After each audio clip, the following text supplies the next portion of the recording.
The flames forced many people to pack up what they could and leave their homes behind, not knowing if they would still be standing by the time they came back.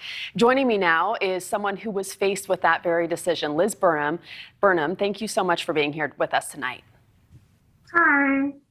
So glad you're safe and able to talk to us. I grew up in the West too. We're used to seeing wildfires, but usually it takes days or weeks to cause that much destruction, and it happens in the forest. But this happened in just minutes in an urban and suburban environment with no warning. Take us through those moments when you saw the flames.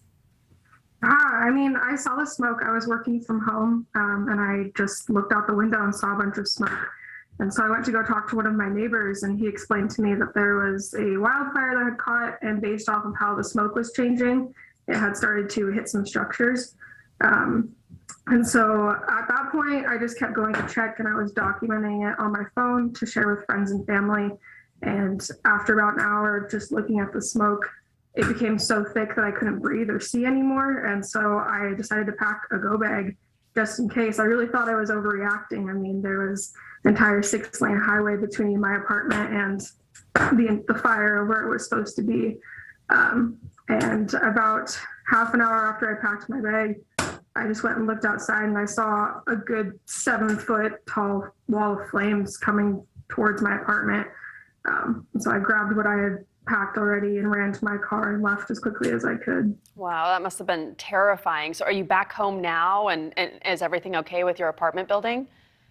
Yeah, my apartment was very narrowly missed. I mean, the neighborhood next to mine was completely destroyed. There's a few houses just down the street that were hit.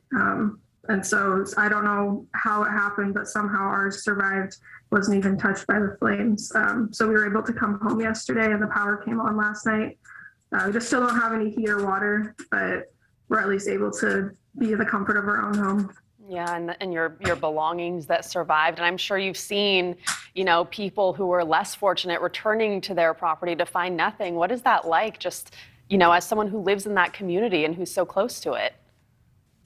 It's been really hard. I mean, driving in yesterday and seeing everything, it brought me to tears. When I first was documenting everything and telling my friends, one of my close friends said to me, the strongest soldiers are given the hardest battles. And I will say that after seeing how the community has bounced back from this and come together, Coloradoans are definitely one of the strongest people that I know in general. I've lived in a lot of different places, and it's been amazing to see just how unified everything's been. So. That is amazing. And living in this community, or in any community, right, you take for granted the businesses, the homes, the landmarks that you just think will always be there. And now you're living in this changed landscape that just changed overnight, totally different from one day to the next. Yeah, it's been a crazy experience overall. It's been surreal. It didn't feel real until we came. It still doesn't feel completely real when I look outside and I see the burnt trees across the street. I go for a walk and I see the smoking houses still sitting there. And it's so hard to understand how this happened. You wouldn't expect it being where we are. And you all in that community are dealing with so much, of course, the pandemic, that mass shooting last year. How are you and everyone else faring that you interact with?